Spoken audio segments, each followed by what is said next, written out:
Okay, hello everybody. So I am back in Texas and I'm going to be splitting my presentation into two videos. The first one, I'm going to be focusing on the queer grotesque in the book, Reflections in a Golden Eye. I hope you're all doing well, and I guess we'll get started. So I'm screen sharing, and I hope this is working, but it's the same book that we went over in class, Strange Bodies, Gender, and Identity in the novel of Carson McCullers, and I'm going to be focusing on chapter 2, which focuses on reflections. This will load. So I wanted to discuss mainly three of the characters within the book, which is Captain Penderton, Private Williams, and Allison, which is who is Major Langdon's wife. I found their characters really interesting, and I wanted to kind of delve into how they were represented in the book and sort of how they interacted with the other characters and how that related to their grotesque identities. So I'm going to start with Captain Penderton. He is a homosexual man, but it is never directly stated in the novel, neither by Penderton himself or the narrator or really any other character. They never fully acknowledge that. And I think that that is sort of a reflection into his own internalized homophobia. He cannot accept his own sexual desires, and he hates himself and he hates the object of his desire, Private Williams, for that. One of the ways that Carson McCullers probably went about representing a gay man was based off of Freudian thought, as is said in this first chapter. I have it highlighted here. That right underneath this first highlight, it says Freudian theory strongly influences McCullers' portraits of homosexual men, resulting at times in fairly orthodox portraits of homosexual desire, particularly in terms of the male homosexual's rejection of women, sexual impotence, narcissism, and decadence. These are all components of Penderton's personality and character. He very much so is a narcissist. He sees himself as highly intelligent and knowledgeable, yet he's never able to really do anything with the knowledge that he's given. He's not able to create his own ideas. This kind of goes on to show it is a damaging sexual stereotype, and it's kind of obvious that McCullers and authors at this time weren't very well acquainted with representing characters of this type. I think that that was probably difficult for McCullers because it's something that she could kind of relate to, but not fully. Even so, I don't necessarily agree completely with this paper, and that it says that she had a lot of trouble fully representing it. I think that she did want it to be inferential. I don't think she wanted to be on the nose with saying this, and that she wanted characters to really infer quite a bit about the homosexual nature of Penderton. So moving on to his internalized homophobia and his inability to accept desire for Private Williams, I found that component really interesting in this character because he was much more open to accept his supposed desire for Major Langdon. And this kind of goes into the love triangle between Major Langdon, Penderton, and Penderton's wife, Leonora. This will load. So on page, oh goodness, 44, it says Penderton, Leonora, and Major Langdon form another sort of erotic triangle. Leonora and the Major are having an extramarital affair, while Penderton, who had a sad penchant for becoming enamored of his wife's lovers, rather than protesting against his cuckolding, comes to feel an emotional regard for the Major that was the nearest thing to love that he had ever known. This component right here is really interesting because it is due to Major Langdon's relationship with Leonora that he is able to sort of have a homosexual relationship through that cuckolding. That's one of the reasons why he ends up dating Private Williams. He doesn't have that sort of really the closest that thing that comes to was Firebird, and he was repeatedly used as a symbol for Leonora throughout the novel. But Penderton, I think, has another reason for his attraction to Major Langdon that he doesn't, that reinforces why he doesn't really like, not like, I don't know how to explain this.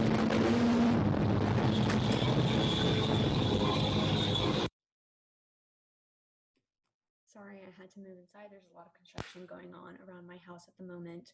But so back to why Pemberton was more accepting of his desire for Major Langdon over Private Williams. I think this is a lot to do with Private Williams' status in both the Army and just in general. He is very obviously not a sociable person. He doesn't have a good reputation. He's very low in the Army. He's not able to move forward.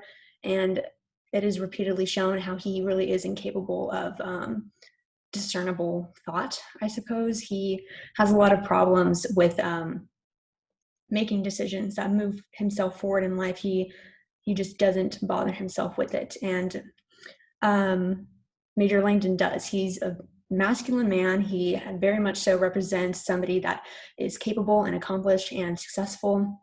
And I think that is something that Pemberton finds respectable. He really looks up to Major Langdon in a way that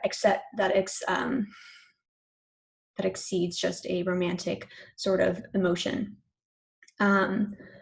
And I think that is kind of one of the other reasons why Pemberton develops this sort of hostility towards Major or Private Williams. If you go to page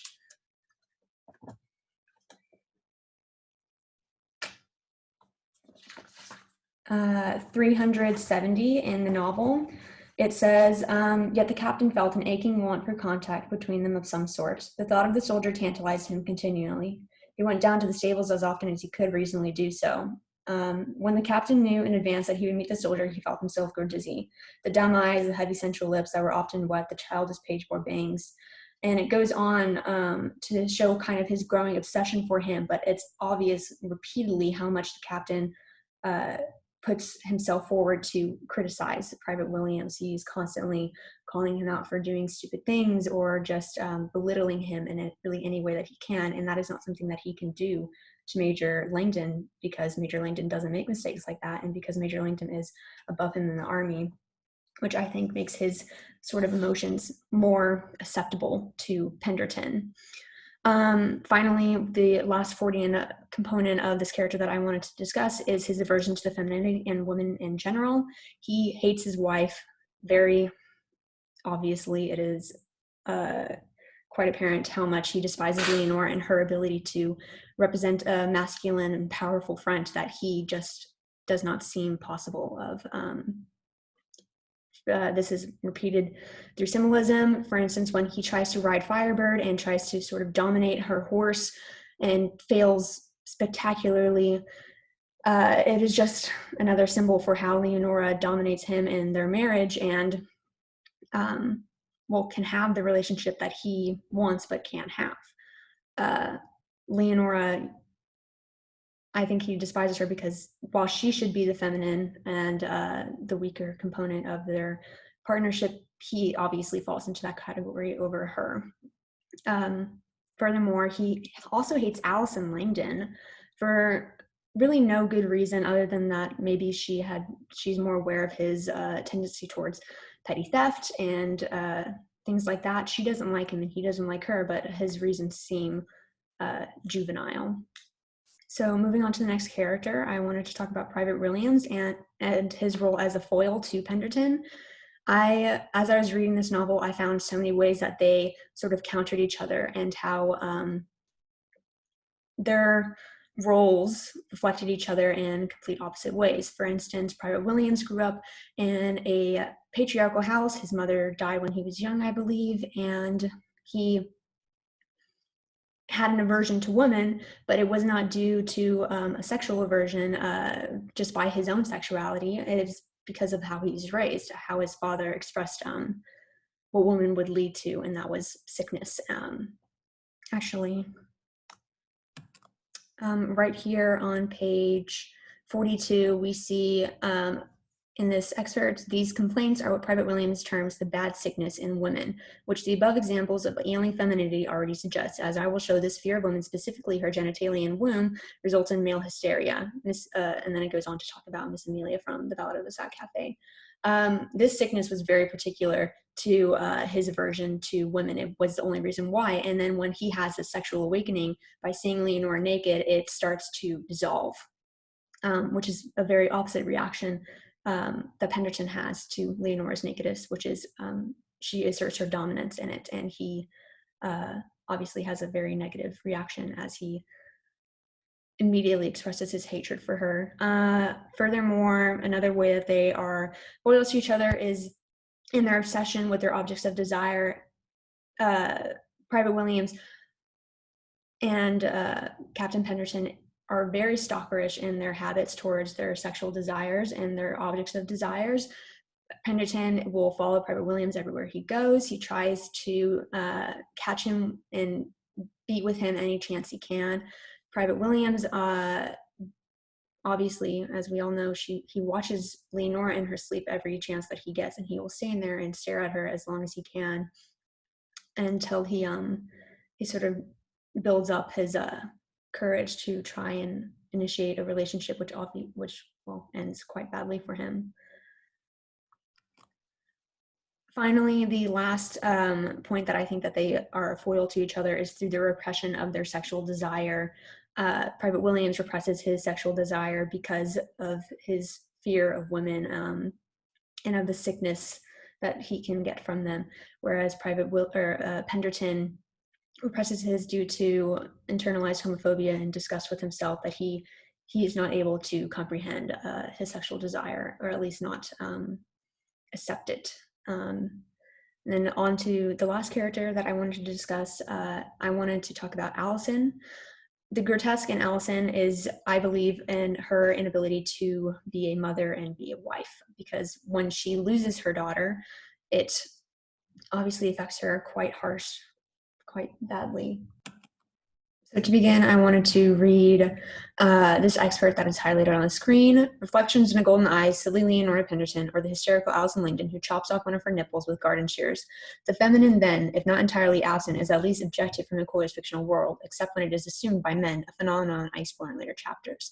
So this section, I believe, represents sort of how the women gain a more prominent figure in their relationship to the men that are in there. So, for instance, Penderton's relationship with Leonora is really he only considers Leonora as a surrogate for his relationship to the Major, and Allison Langdon is seen by Major Langdon as sort of a naive, innocent character who really doesn't know any better and couldn't possibly understand how deep his betrayal to their marriage goes. The second that she loses her child, she loses her purpose. She's not able to be a mother, and she is therefore not able to be a wife. And once that happens, obviously the relationship with Leonora begins. So her inability to perform as a wife is quite a poignant part for Allison. So if we look on page 361, we can see how Penderton is forcibly ignorant about the knowledge that his wife has. He doesn't want to believe that she could be aware of his extramarital affair, and so he doesn't. So in the middle of the page, he says, her husband knocked on the door, receiving no answer. He turned the knob cautiously and peered inside. My dear, are you asleep? He asked in a voice loud enough to wake anyone. Yes, she said bitterly, dead asleep. The Major, puzzled, did not know whether to shut the door or to come inside. All the way across the room, she could sense that the fact that he had made frequent visits to Leonora's sideboard.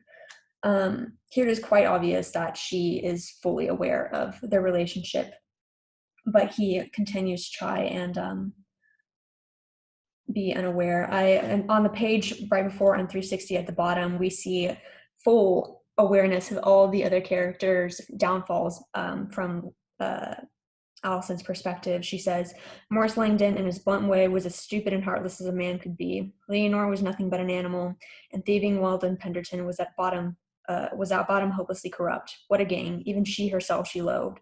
If it were not for sordid procrastination, and if she had a rag of pride, she had Anacleto would not be in this house tonight. I find that particularly interesting because all the other characters see her as naive and sorely stupid and just unaware of her entire surroundings, whereas she has shown the most understanding of all of the characters there.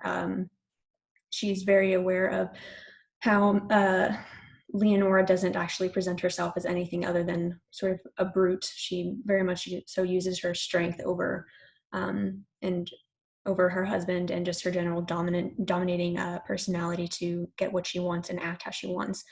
And the way that she just calls her husband an idiot and completely oblivious, and how she is very aware of Penderton's downfall, especially with his very petty habits for thieving and things like that.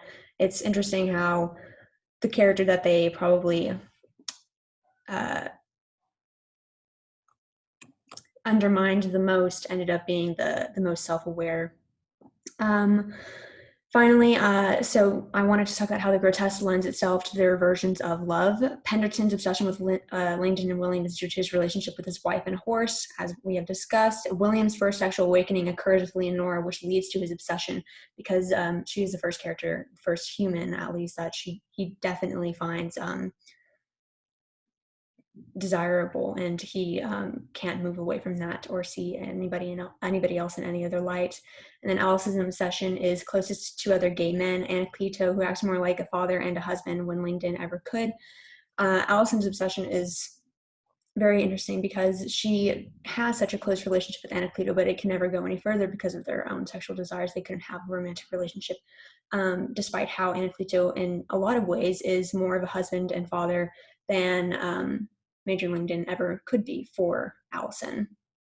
All of these characters lack introspection and love that leads to obsessive behavior, resulting in the strange events throughout the novel, except for Allison.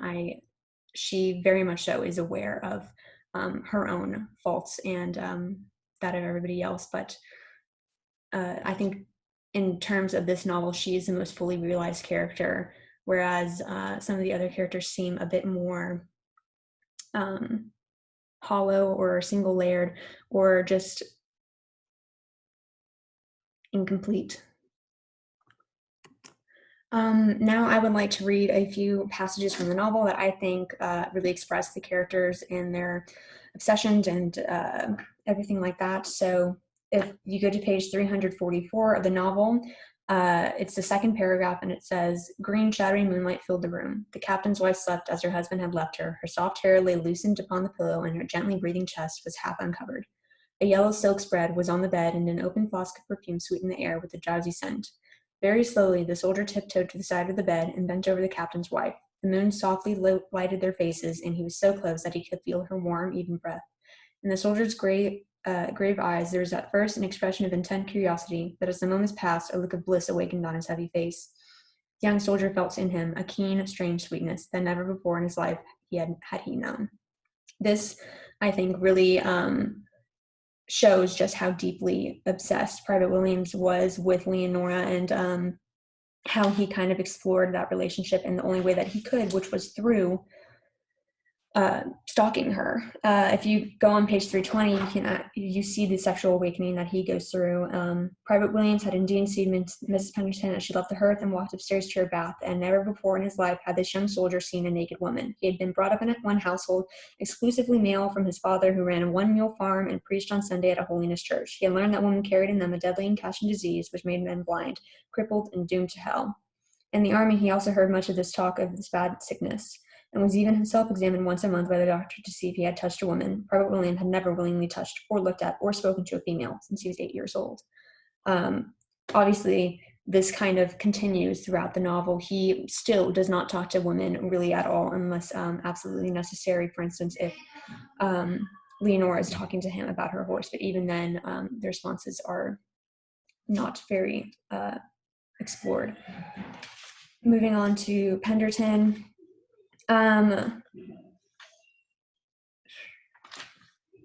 If you go to page 300,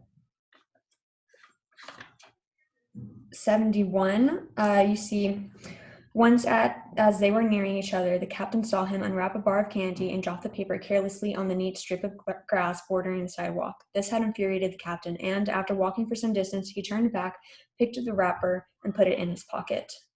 And then following that, at the bottom of the next paragraph, it says, but he made no real effort to force himself to an inward reckoning. This just kind of proves to show that he is fairly aware of his obsession, but he refuses to acknowledge it or really try to understand where it delves from. I find that is just a further example of his internalized homophobia and his inability to actually explore the reasonings behind his obsession. He doesn't want to acknowledge it. And then finally, I wanted to discuss or look at this section on page 385 that shows really just how belittled Allison was and how ignorant she was in the eyes of both Leonora and Major Langdon. So this is all Leonora talking, and it's in the middle of the page. In this short time, her body seemed to have lost some of its youthfulness. She treated the Major with a sort of vacant sweetness and repeated any happy anecdotes concerning Allison that she could remember. By the way, said the captain suddenly, I can't stop wondering about that night when she came over here. What did she say to you in your room, Leonora? I told you I didn't even know she came. She didn't wake me up.